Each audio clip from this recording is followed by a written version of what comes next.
In 1969, Neil Armstrong stepped out of the lunar lander and became the first human to set foot on an alien world.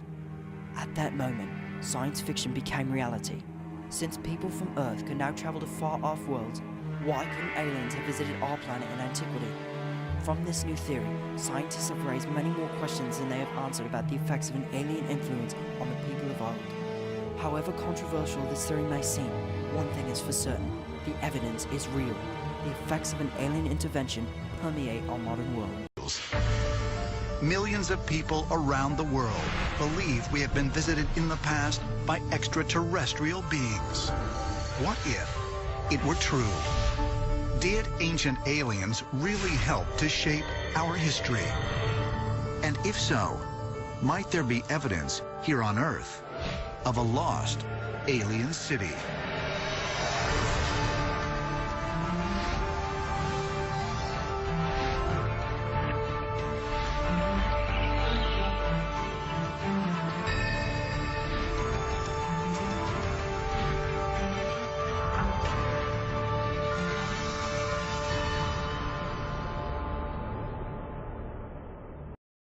Rome, long believed to be a center stone of human ingenuity, a marvel of engineering and skill, and a melting pot of higher-thinking luminaries.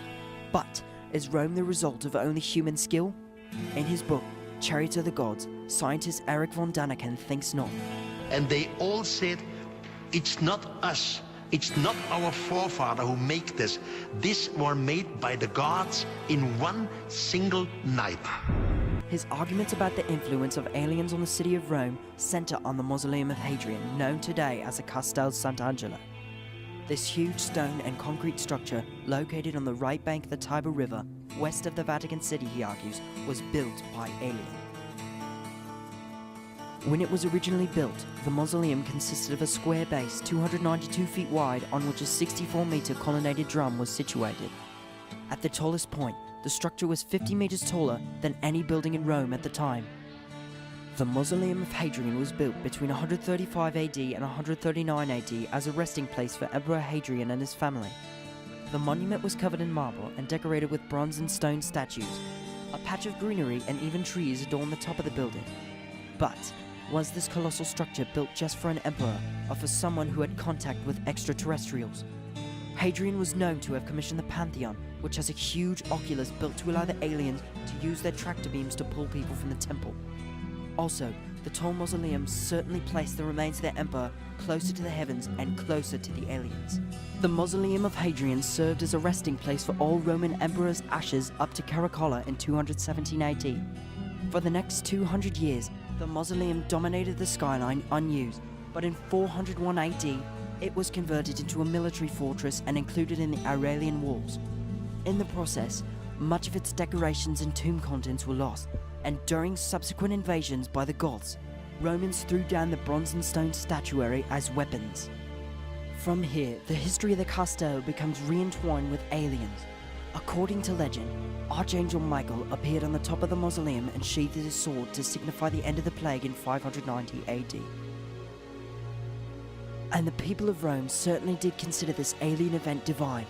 After this occurrence, the popes continued to convert the structure into a castle fit for the most powerful person in the Holy Roman Empire. You have to differentiate two different styles of construction. The old style, which I call the extraterrestrial style, and then the later style, which was made by the humans. Pope Nicholas III connected the castle to St. Peter's Basilica by a covered corridor called the Passaggio di Borgia. Renaissance popes allowed artists like Montelupo and Michelangelo to redesign courtyards and erect massive statues. Pope Paul III finished remodeling everything, authorizing massive frescoes and converting numerous rooms into chapels.